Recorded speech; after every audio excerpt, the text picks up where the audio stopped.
If you don't know, then you know. Hey everyone, this is Mel. Welcome back to the Ebanscape. See, I'm getting really good at this.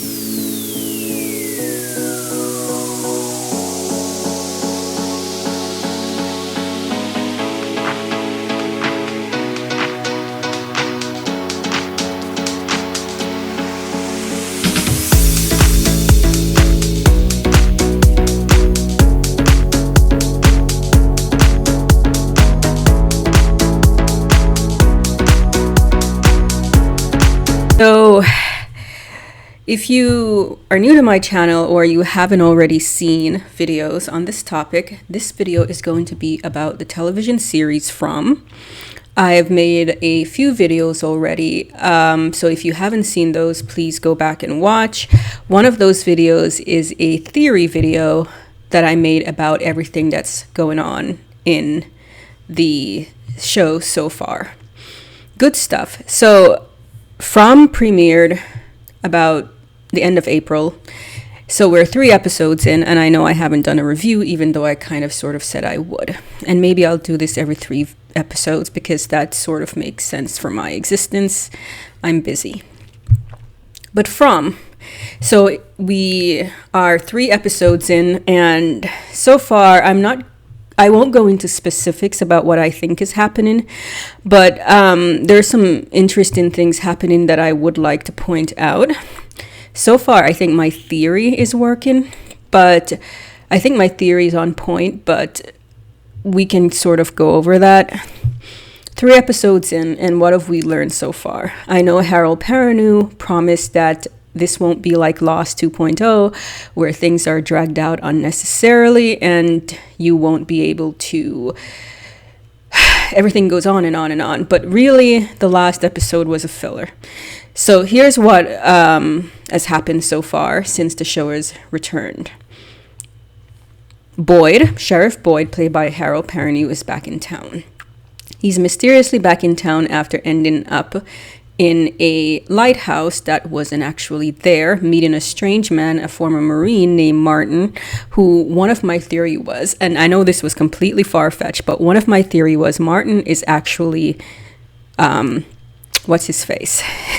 Martin is actually Victor from the future or some weird shit like that. That turned out not to be true, but I didn't put that in the video though, but you know, this was one of my far-fetched theory when I saw the trailer for season 2. That kind of looks like Victor. Is that Victor?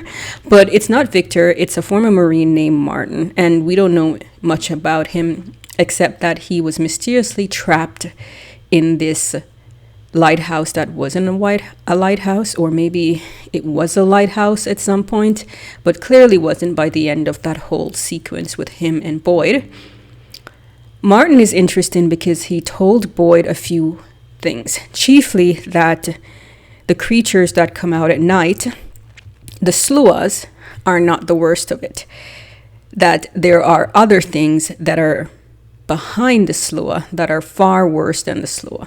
And these are the things, presumably, that are keeping Martin hostage and tied up in this lighthouse that isn't a lighthouse. Feel like I'm going to Annihilation territory there, the lighthouse that wasn't a lighthouse. But Martin is being kept hostage. He has some weird worms that are moving through his body. And someone pointed out that these worms were similar to the worms that Sarah had been playing with in the previous season while she and Boyd were out. There are some weird spider things, so maybe that's what Martin is alluding to, these maybe humanoid spiders that are keeping him hostage. There was a weird ballerina type music box that was going off, and Martin tells Boyd that he needs to leave before the music ends. We see Boyd just kind of staring at the music box, but I'm not sure why or what the purpose of that was. We do know that Boyd does end up... He leaves, and the lighthouse disappears, and he ended up inheriting these weird worm thing in his body under the skin the way Martin had them. So we don't know what that means, although we do know that in the previous season, Boyd had early Parkinson's. He had an early diagnosis of Parkinson's. So I'm not sure what that will mean going forward. But there are some other interesting thing, the bus people. So there were 20 plus people who came on the bus, and they had to, Donna, God bless Donna, Donna pulled that gun and is like, you get inside. You shut up and get inside. And I totally understand, why these bus people would be freaking out. These people look like back road hillbillies, and they're like, you can't leave. There are monsters in the woods. That sounds far-fetched. But Donna pulled that gun and she's like, get in that diner. We're going to save your life whether you want to or not. Some things some of the diner people ended up dying, but this brings me to some issues that I have really with the current season. Things do jump. Like, they'll cut off scenes and people are not talking to one another, and it seems unnatural. Like, people will be sitting there and you're expecting them to have a conversation, but they're not having that conversation. They're just not having that conversation. And it seems this is being done for the sake of keeping everyone in the dark about what's going on. Because if these people were talking to one another, they would get a little bit further than where they currently are, which again is part of my issue with the season so far. Nothing has been happening despite Harold Perrineau promising that we'll get answers. 3 episodes in, no answers, because no one's talking to one another. Now, we've seen a different aspect of these things. The woman Kelly, who was impaled through the head on the tree. So apparently the creatures don't just eat people, they can also torture people. Oh, God. We were in the barn.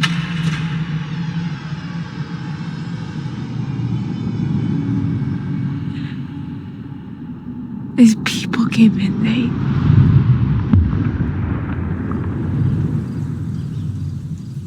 Brian was screaming.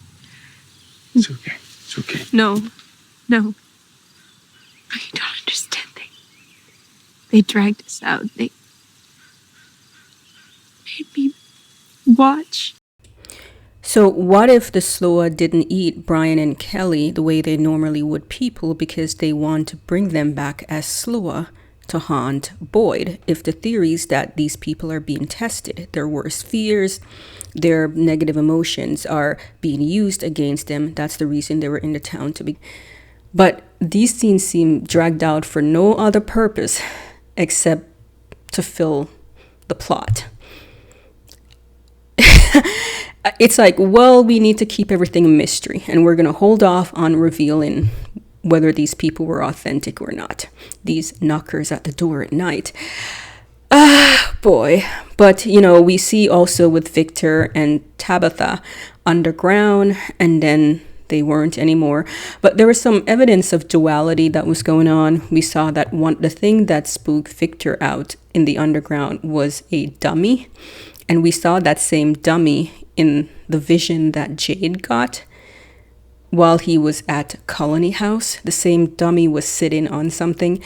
There is the blocks that Ethan played with that spooked Tabitha out that also were in the underground. So I'm thinking there's some weird kind of, I don't know, hallucination going on, or some weird time dilation stuff going on. I know that Martin also mentioned to Boyd that what if this was all a dream? And I'm really hoping this is not a dream. I'm really hoping this is not some kid's wacky nightmare that they're stuck in. And I know they've already dismissed the everyone is dead theory, but I would be mad if this turns out to be a dream. My theory is they are legitimately trapped in a pocket dimension and these creatures are here with them. So I would be mad if it turns out to all be a dream, or it's some great test. See, again, Lost, where all of that was a test between good and evil to see which one would win. Like, maybe these people are not talking about what they have in common. They're not talking about what they have in common, what brought them, what could have possibly brought all of them together. I know Mr. Matthews mention to the older lady who came into the hospital where he was resting after being rescued that he thinks it's weird how both Christy and her fiance both ended up in the town together, almost like they're playing a game with them. These creatures that are controlling them, controlling this dimension, are intentionally bringing drama into the town just to see how people will react, which I guess I can see that happening because one of my theory is that these creatures are learning from human. They're learning how to be human. And if you watch my theory video, Slua and the Fae often are obsessed with trying to achieve humanity. So maybe for them, this is a great drama, seeing how humans interact. We also see the creepy face Slua dude who gets on the bus, and he's fascinated by the bus. He's fascinated by the wheels. They seem to have a strange obsession with humans, learning how to become more human, thinking like human, acting like human.